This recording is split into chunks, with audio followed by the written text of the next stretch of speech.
बच्चों, कैसे हैं आप सब? मैं आशा करती हूँ आप सभी लोग स्वस्थ और प्रसन्न होंगे। आज हम हमारा पाठ वर्ण एवं वर्णमाला को पढ़ेंगे और समझेंगे। वर्ण क्या है? वर्ण भाषा की सबसे छोटी इकाई वर्ण होती है। वर्णों से शब्द का निर्माण होता है तथा शब्द से वाक्य का निर्माण किया जाता है। जब हम बोलते हैं तो हमारे मुंह से कुछ ध्वनियां निकलती हैं। उन ध्वनियों को बोलने में अक्षर कहा जाता है और अक्षरों को जब हम लिखित रूप दे देते हैं तो वे वर्ण कहलाते हैं। आइए इस पाठ को और विस्तार से पढ़ते और समझते हैं। ये है पाठ 2, वर्ण एवं वर्णमाला। इसमें चित्र में एक आम दिया है, एक माला, एक गमला दिया गया है और एक फूल यहाँ दिया गया है।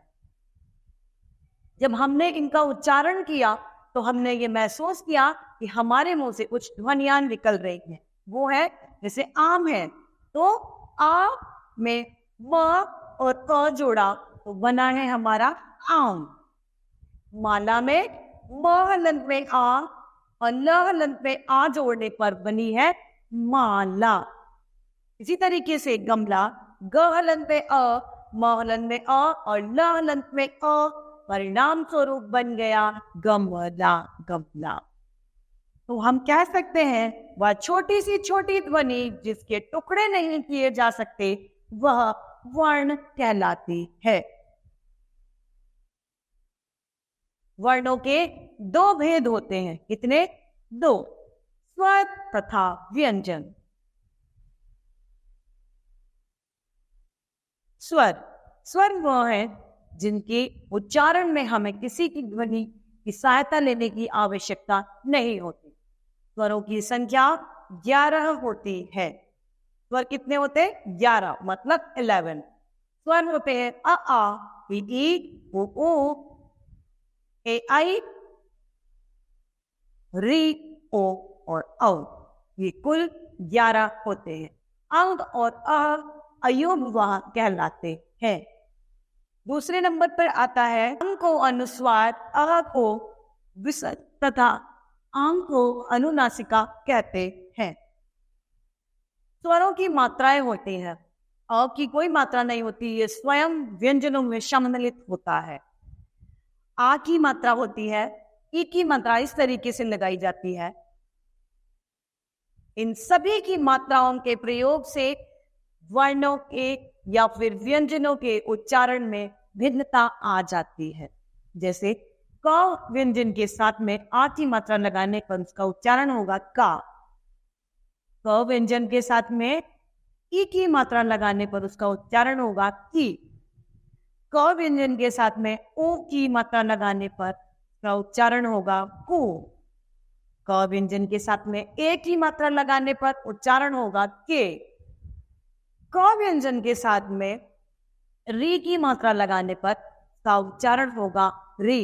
अतः हम कह सकते हैं कि स्वरों की मात्रा से व्यंजनों फिर स्वरों की मात्रा के प्रयोग से व्यंजनों की उच्चारण में भिन्नता आ जाती है। यहाँ विशेष यह है कि अंग और अ व्यंजन के ऊपर लगाए जाते हैं। अब है व्यंजन। जिन व्यंजनों के, जिन वर्णों के उच्चारण में, वर्णों के उच्चारण करते समय हमें स्वरों की सहायता लेनी पड़ती है वे व्यंजन कहलाते हैं। हिंदी में व्यंजन 33 होते हैं। कितने होते हैं? 33। ड और ढ जोड़ दे तो इनकी संख्या 35 यानी 35 हो जाएगी। क ख ग घ ड़, च छ ज ज ड़, ट ठ ड ढ ण, त थ द द न, प फ ब भ म, य र ल व, च श श ह। ये सभी व्यंजन है। और श त्र ज्ञ और श श्रमिक संयुक्त व्यंजन में आते हैं। संयुक्त व्यंजन क्या है? संयुक्त व्यंजन वे व्यंजन होते हैं जो 2 व्यंजनों के मेल से व्यंजन बनता है, संयुक्त व्यंजन कहलाता है। यहाँ विशेष है जिन व्यंजनों में अ नहीं मिला होता उनमें हम हा हलंत लगाते हैं। ड और ढ वर्णों के नीचे बिंदु लगाया जाता है जिसे ड और ढ कहा जाता है।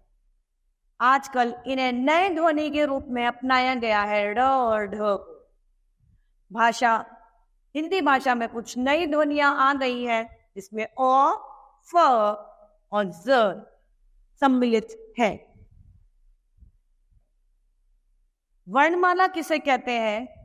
वर्णों को एक निश्चित क्रम के समूह में लिखना ही वर्णमाला कहलाता है। तो आइए इस पाठ को एक बार जल्दी से दोहरा देते हैं। भाषा की सबसे छोटी इकाई वर्ण कहलाती है। वर्णों के दो भेद होते हैं, स्वर तथा व्यंजन। स्वरों का उच्चारण बिना किसी की सहायता से किया जाता है। व्यंजन के उच्चारण में स्वरों की सहायता लेनी पड़ती है। व्यंजन वर्णों के साथ लगने वाले स्वर चिन्हों को मात्रा कहते हैं। संयुक्त व्यंजन 4 होते हैं, श, त्र, ज्ञ और श्र, श्रमिक। वर्णों के निश्चित क्रम को ही वर्णमाला कहते हैं। तो इस तरीके से ये पाठ समाप्त होता है। मैं आशा करती हूँ आप सभी लोगों को यह पाठ भले भांति रूप से समझ में आया होगा। तो आज के लिए इतना ही, फिर मिलते हैं। धन्यवाद।